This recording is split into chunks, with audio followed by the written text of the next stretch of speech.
Clayton Kershaw knows the body breaks down, but did it really have to be his big toe? The Lakers do right by Jerry West, unfortunately, after he died. And USC isn't quite as explosive on offense, but they might be better off. Good morning. I'm James. This is your daily dose of sports and snark for the greatest sports city in the world, Los Angeles. This is the faithful Angelenos morning report. So it is September 11th, 2024, and it's a good idea to remember that we all came together on this day and why we came together on this day. As opposed to last night, what the hell was that? But let's get back and talk about LA sports. If you like being in the know about LA, clickety-clack the like button. Clickety-clack the subscribe button. There's a notification bell. Hit that. It'll let you know when we drop new content. Sharing is caring. Let people know we exist, and by all means comment. Now, before we go through the news and notes, a look at the scoreboard. Cubs 6, Dodgers 3. Yoshinobu Yamamoto strikes out 8 in his return from a 3-month absence due to shoulder inflammation. But he was only out there for 4 innings, which gave the Dodgers bullpen and defense plenty of time in the world to jack it up. And jack it up they did by allowing 5 runs in the 8th. Tommy Edman drove in 2 runs and scored twice. Connecticut 86, Sparks 66. Rakea Jackson scored 16 for the Sparks, who have only 4 games left before closing out the worst season in franchise history.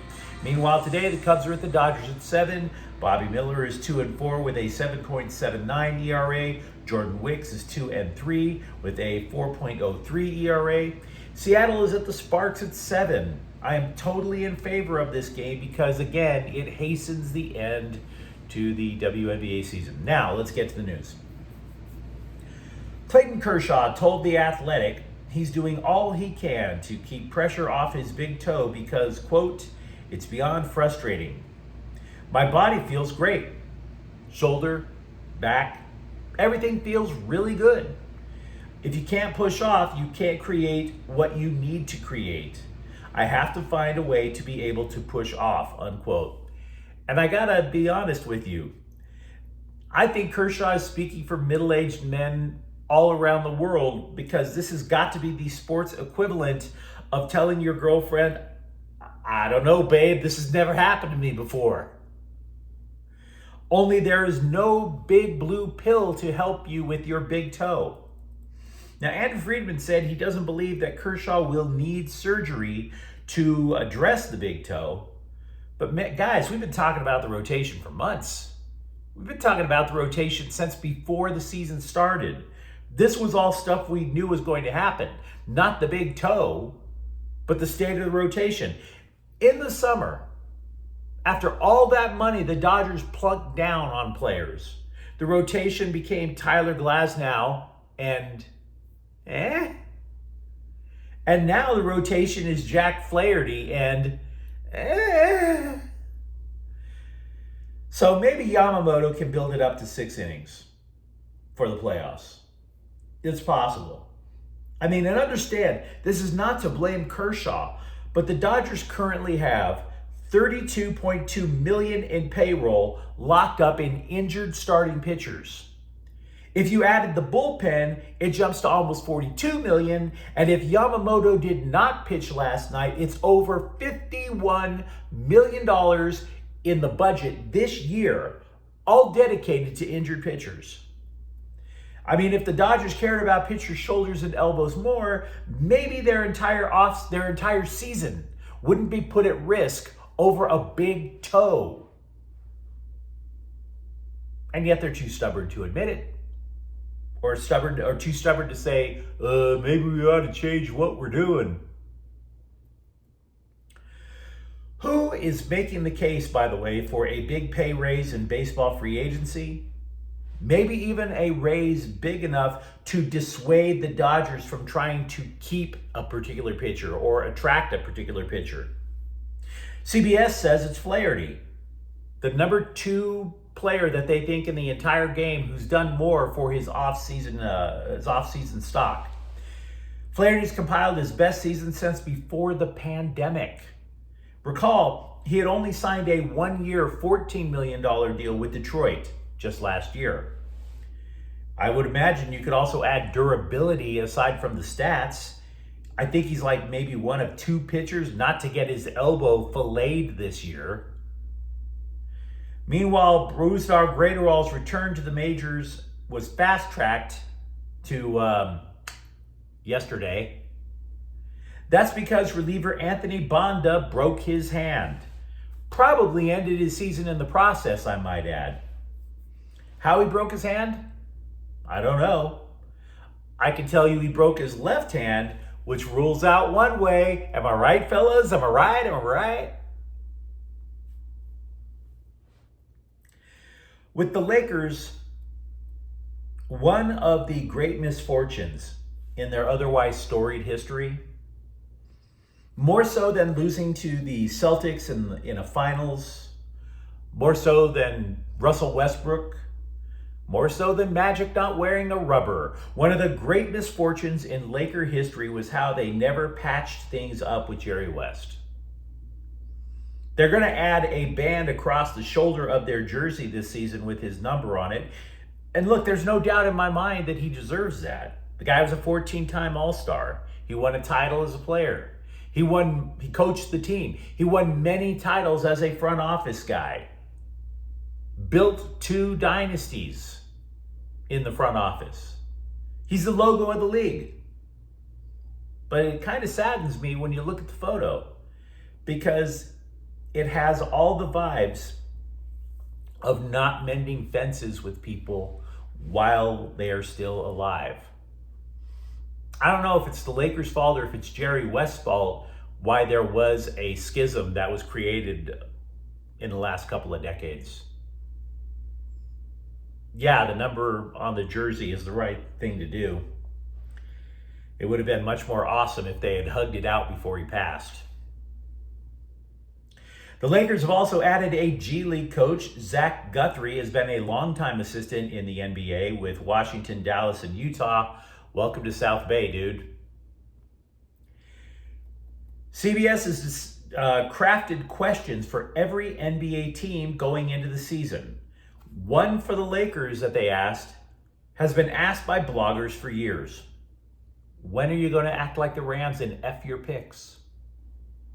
Now, the Scribe admits that trading these picks carries significant risks because they only have first-round picks in 2029 and 2031 that could be dealt. But then they said, well, that's countered by the fact that you have the last embers of LeBron James's career just starting to fade out. So it's like one way or another, they're predicting irrelevancy for the Lakers sooner rather than later. So why not just go for it, is the argument. Lincoln Riley always wanted tight ends to play a major role in USC's offense.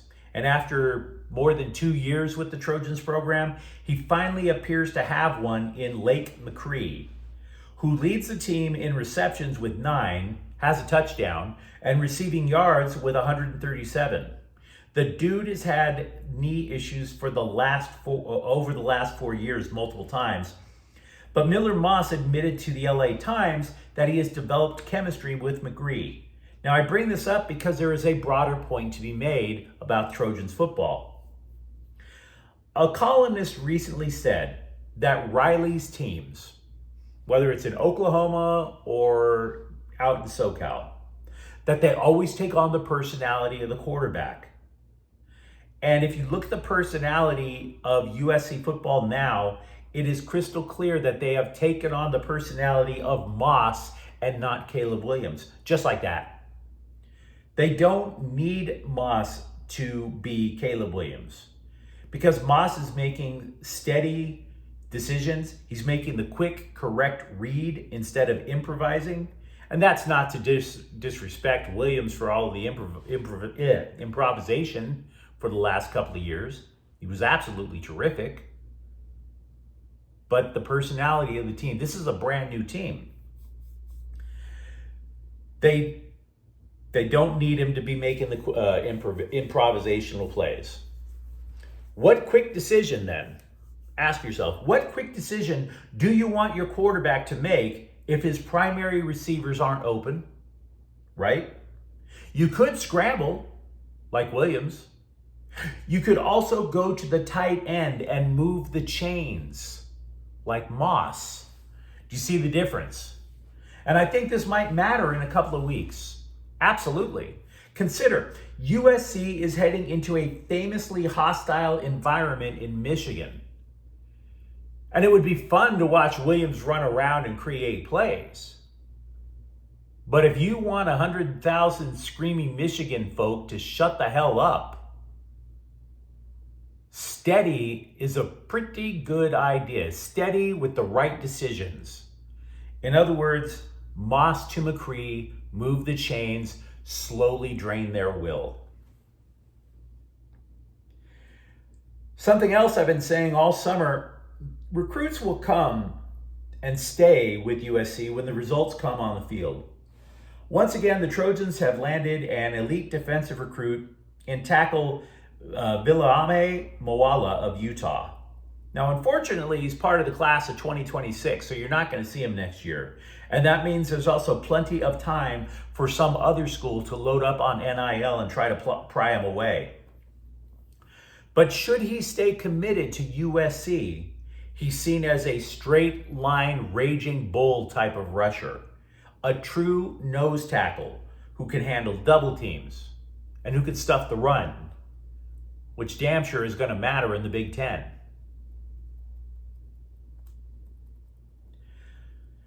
Sometimes I look at Chargers coach Jim Harbaugh, and much like the legendary Dodger manager Tommy Lasorda, I wonder how high Harbaugh gets on his own supply. I really do. If you're lacking fertilizer to spread on your lawn, Harbaugh spreads a ton of it during every interview now. He goes on Fox Sports Radio and he claimed that the drastic culture change that he wanted to create with the Bolts has already been set. Bless the little darlings. Quote, "After being on the field for a day with the players, I realized that the culture is already set here. These guys have been doing the dirty work. The culture was set. I realized early on, I was the lucky one to be here. This is the best darn job I've ever had." Unquote. Now, to be clear, I've always liked Tommy Lasorda. And I really don't have a problem with Jim Harbaugh. But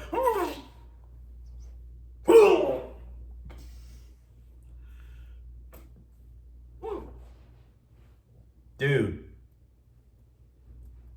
before people start having to clean out all that puke from the floors of SoFi Stadium, lower it just a notch or two, please. One thing that Harbaugh should be overjoyed about, I should say, is a debut for the rookies. CBSSports.com ranked the top 10 rookie performances from week 1. 2 Charger players made the list. They lauded tackle Joe Alt for mostly holding his own against the terrific Raiders rusher Max Crosby. They thought Alt was the second best rookie in week 1. Receiver Ladd McConkey ranked 7th, 5 receptions for 39 yards and a touchdown. Not too shabby. And if we're going to mention the Chargers rookies, we ought to mention that the Rams had the best debut of the entire draft class, according to CBS. Jared Verse pressured Jared Goff 6 times. True Media rated Verse as the 3rd best pass rusher in all of the NFL for week 1. Now, this is, of course, using analytics metrics. So I can't explain analytics that well, but I can explain that Jared Verse should give Ram fans a big reason for optimism. We spent a lot of time dissecting just how deep in the septic tank the Rams' offensive line was due to injuries and a suspension. The Rams filled in the blanks with some randos. They signed tackles Garon Christian and Ty Nsekhe. It was announced earlier Tuesday that the Rams had signed Dylan McMahon off the Philadelphia Eagles practice squad. Christian is a former 3rd-round pick, but the Rams are now his 7th team. Hi! Gesicki has also been with the Rams for 3 times. The first time that he was a Ram was back when they were in St. Louis. So if you get the idea from that he's old, you win a pair of reading glasses and a box of colon cleanse. Congratulations. McMahon is a center. To make room for one of the players, they cut 2023 draft pick Jason Taylor, who was a safety. Once again, Kelly Stafford, the wife of Rams quarterback Matthew Stafford, is in the news, and it's because she doesn't appear to have friends among the Rams' wives or girlfriends. She said on her podcast, quote, "I feel like I really struggle with that here, since I'm really effing old," unquote. I don't think it's your age, lady. Could it be it's because you have a podcast that sells out your husband and his teammates? I mean, seriously, why not just change the name of your show to How to Scam an Athlete into Buying You a Mansion? Oh, sure, you'd get women to listen, but you damn sure wouldn't get the single ones who are dating dudes on the Rams to confess. If I were a woman dating an NFL player, I wouldn't want Kelly Stafford in the stadium, much less with a microphone in her hand. There's this thing called the red pill movement. You probably heard of it, about dudes say, oh, women, da da da da da. Women like Kelly Stafford created men like Andrew Tate. We mentioned earlier about CBS asking the Lakers about what the Lakers should do.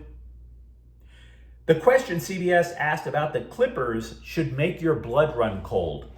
Quote, "Where do we go from here?" Unquote. And that is a terrible question at any point in your life. It really is. If Human Resources asks you that question, pack your belongings from your desk. If you get lucky with a chick and she asks you that question, where do we go from here? And your answer is, well, I'll pay for your Uber. She's going to break half of your stuff on the way out. Yet that is what CBS asked about the Clippers. Even worse, it's a fair question, because it all focuses on losing Paul George for nothing. For example, why didn't you trade him at the trade deadline if you knew you weren't going to retain him? Why did you go for James Harden if you had an idea that you couldn't keep Paul George? They have no first-round picks until 2030. So where do they go? Damned if I know. But you let me know what you think in the comments thread. Talk to me about the Dodger rotation and Clayton Kershaw's big toe. Or if you're okay with the Lakers doing right by Jerry West just a little bit too late. And if you enjoyed the content, don't forget to subscribe to Faithful Angelenos. We talk LA sports every single day here. Thank you for watching. I'm James. We'll be back tomorrow.